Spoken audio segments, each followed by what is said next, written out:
Stop trying to become. Start removing what isn't you. You've been building yourself like a construction project, adding skills, achievements, personality traits, and identities, trying to become someone worthy, someone impressive, someone lovable. But what if you've been approaching this backwards? Carl Jung understood something revolutionary about human nature when he wrote, "Your vision becomes clear when you look into your heart. Who looks outside dreams. Who looks inside awakens." Here's the truth that will shatter everything you think you know about self-improvement. You're not a blank canvas waiting to be painted. You're a masterpiece buried under layers of other people's expectations, society's demands, and your own desperate attempts to be accepted. You don't need to become someone else. You need to uncover who you already are. Every mask you wear, every role you play, every version of yourself you perform is another layer hiding your authentic self. And until you start removing these layers instead of adding more, you'll stay trapped in a life that feels like it belongs to someone else. Let me describe what living as a false self feels like right now. You wake up and immediately put on a performance. The successful professional, the perfect partner, the good child, the helpful friend, the strong one who has it all together. You've become so good at these performances that you've forgotten their performances. You think this constructed self is who you really are. But underneath the performance, there's a voice whispering, "This doesn't feel like me. This isn't who I really am. I feel like I'm living someone else's life." You look in the mirror and see a stranger. Someone who looks like you but doesn't feel like you. Someone who's achieved everything you thought you wanted but still feels empty inside. You've collected degrees, titles, relationships, possessions, all the things that were supposed to make you feel complete. But instead of feeling more yourself, you feel less yourself. You can't remember the last time you did something just because you wanted to, not because you thought you should. You can't recall when you last expressed an opinion that might be unpopular, felt an emotion that might be inconvenient, or pursued a dream that might be impractical. You've become a master at reading rooms, adapting to expectations, being what others need you to be. But you've lost touch with what you need you to be. When people compliment you, it feels hollow because they're complimenting the performance, not the person. When they say they love you, you wonder if they'd still love you if they knew who you really were underneath all the masks. You feel like you're living in a house that looks perfect from the outside, but feels empty on the inside. Like you're wearing clothes that fit perfectly, but belong to someone else. You've become successful at being someone you're not, but you failed at being someone you are. And the most exhausting part, you can't even remember who you were before you started becoming who you thought you should be. Here's why you've been building a false self, and it's not because you're naturally inauthentic. From the moment you were born, you received messages about who you needed to be to survive, to be loved, to be accepted.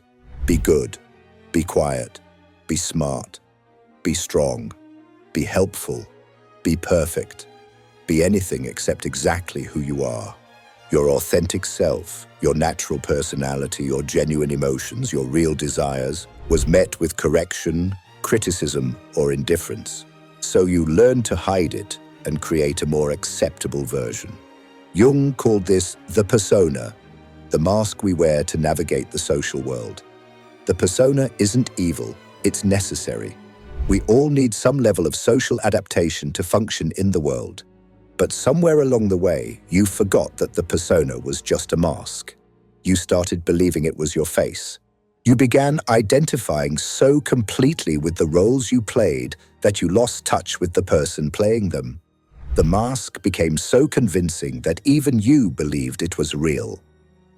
This is what Jung called persona inflation, when you become so identified with your social roles that you lose contact with your authentic self. You became the successful business person, the perfect parent, the helpful friend, the strong leader, but you stopped being you. And here's what's really happening. Your authentic self didn't disappear. It went underground. Jung called this the shadow, all the parts of yourself that you've rejected repressed or hidden because they didn't fit the image you were trying to maintain. Your shadow contains not just your negative traits, but also your authentic desires, your genuine emotions, your real dreams, anything that didn't align with who you thought you should be.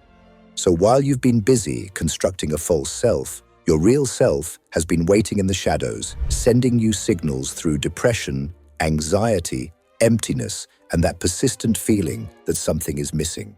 Your symptoms aren't signs that something is wrong with you. They're signs that you've lost touch with who you really are. Jung understood that what we call mental illness is often the psyche's attempt to restore balance, to bring the authentic self back into consciousness. Your depression might be your real self grieving the life you're not living. Your anxiety might be your authentic self panicking about how far you've drifted from your true nature. Your emptiness might be the space where your real self used to be. And here's the part no self-help guru will ever tell you. Here's what no personal development expert, no life coach, no transformation specialist will admit. The self-improvement industry has a vested interest in keeping you believing that you're not enough as you are. Because if you realized you were already complete, you wouldn't need their products, programs, or promises. They sell you the lie that you need to add more to yourself, more skills, more confidence, more success, more happiness. But Jung knew the opposite was true. He said, "The privilege of a lifetime is to become who you truly are, not who you think you should be, not who others want you to be, who you truly are. And who you truly are isn't something you need to create. It's something you need to uncover." Think about Michelangelo's approach to sculpture. He didn't add marble to create David. He removed everything that wasn't David. He said, "I saw the angel in the marble and carved until I set him free." You are the angel in the marble. But instead of carving away what isn't you, you've been adding more marble, more layers, more masks. You've been trying to improve yourself when what you really need to do is reveal yourself. But here's what's really revolutionary. Your authentic self isn't just some abstract concept. It has specific characteristics, preferences, desires, and ways of being that are uniquely yours. Your authentic self has a particular way of moving through the world, of relating to others, of expressing creativity, of finding meaning. It has natural rhythms, genuine interests, and real values that may be completely different from what you've been performing. But you can't access this authentic self by thinking about it. You can only access it by removing the layers that are covering it. Jung called this process individuation, becoming who you truly are, instead of who you've been conditioned to be. It's not about self-improvement, it's about self-recovery. This is the moment most people click away. But stay with me, because what comes next will show you how to stop building a false self and start uncovering your real one. So how do you stop trying to become and start uncovering who you already are? Here's how to peel back the layers and find your authentic self. Step 1. Identify your masks. Start by recognizing the different personas you wear. The professional you, the family you, the social you, the romantic you. Ask yourself, how do I act differently in different situations? What parts of myself do I hide or emphasize depending on who I'm with? Write down the different roles you play and notice how they might be different from who you are when you're completely alone. Step 2. Notice what you're performing. Pay attention to moments when you feel like you're acting, when you're saying things you don't really mean, expressing emotions you don't really feel, or behaving in ways that don't feel natural. These moments of performance are clues. They're showing you where you've layered a false self over your authentic self. Step 3. Explore your shadow. Jung said, "One does not become enlightened by imagining figures of light, but by making the darkness conscious." What parts of yourself have you rejected or hidden? What emotions do you not allow yourself to feel? What desires do you not allow yourself to want? Your shadow isn't just your negative traits. It's everything you've pushed away because it didn't fit your image of who you should be. Step 4. Follow your energy. Your authentic self has a different energy signature than your false self. When you're being authentic, you feel energized, alive, natural. When you're performing, you feel drained, forced, artificial. Start paying attention to what activities, people, and situations energize you versus what depletes you. Your energy is a compass pointing toward your authentic self. Step 5. Reclaim your preferences. You've probably spent so much time adapting to others' preferences that you've lost touch with your own. Start small. What do you actually like to eat when no one else is choosing? What music do you enjoy when you're alone? What activities feel natural and enjoyable to you? Your preferences are breadcrumbs leading back to your authentic self. Step 6. Express forbidden emotions. What emotions have you been taught are unacceptable? Anger, sadness, fear, jealousy, desire. Your authentic self includes the full spectrum of human emotion. Start allowing yourself to feel what you actually feel instead of what you think you should feel. This doesn't mean acting on every emotion, but it means acknowledging and experiencing them.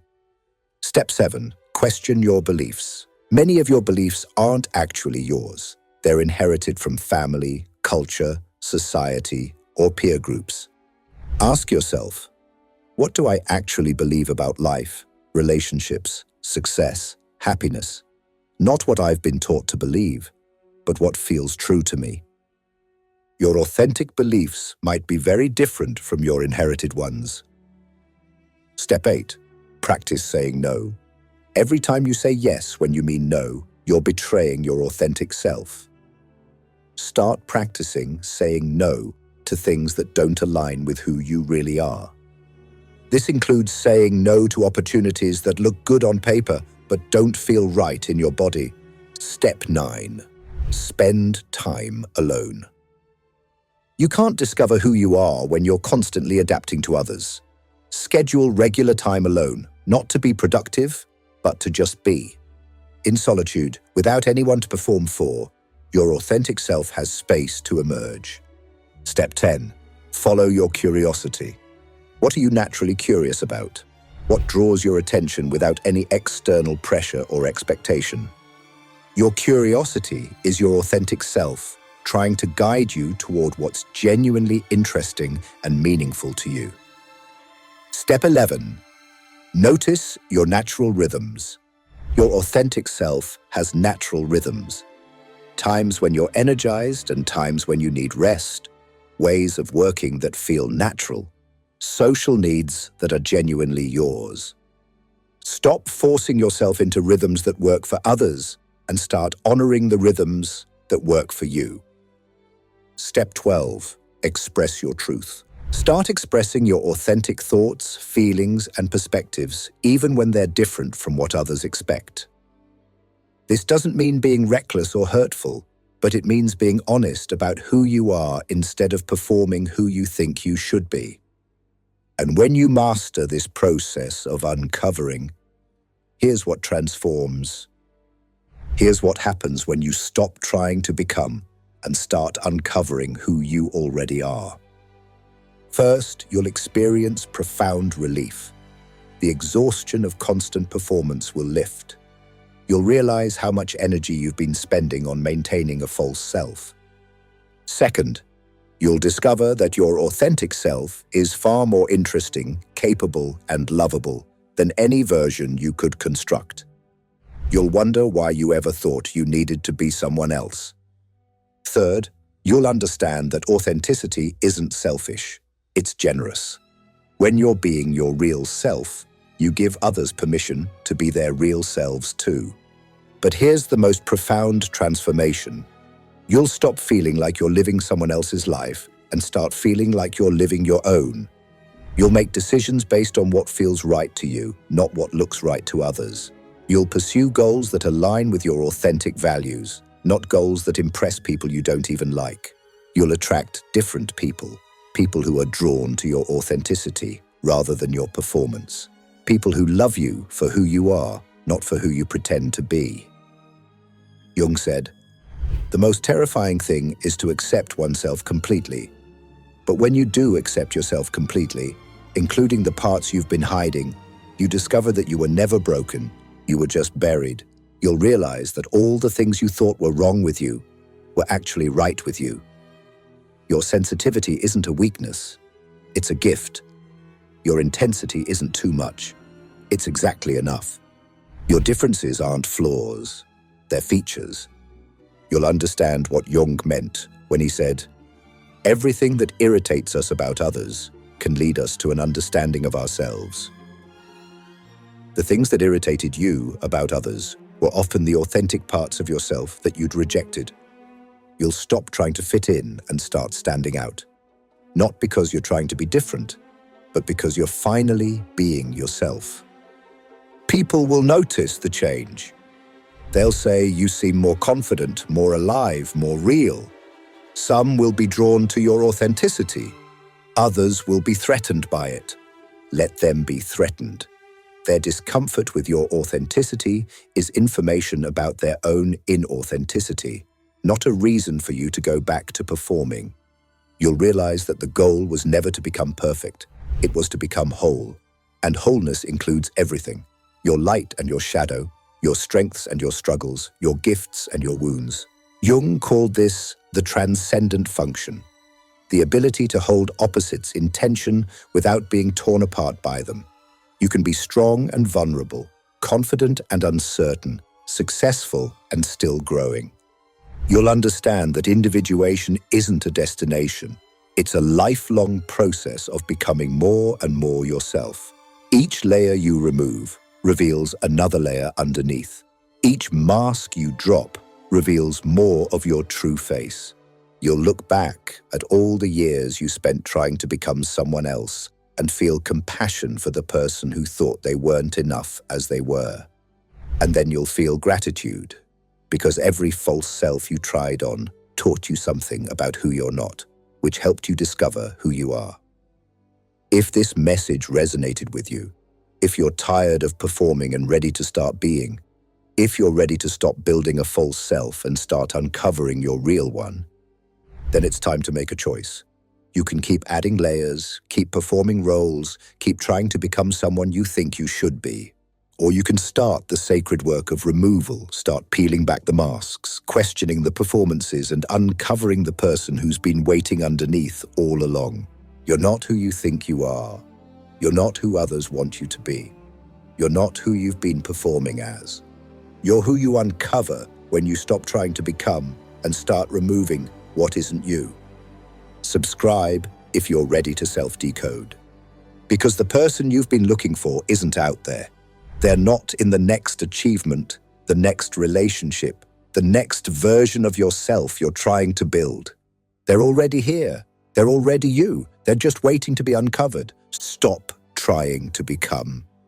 Start removing what isn't you. And watch as your authentic self emerges, not as someone new, but as someone who was always there just waiting for you to remember.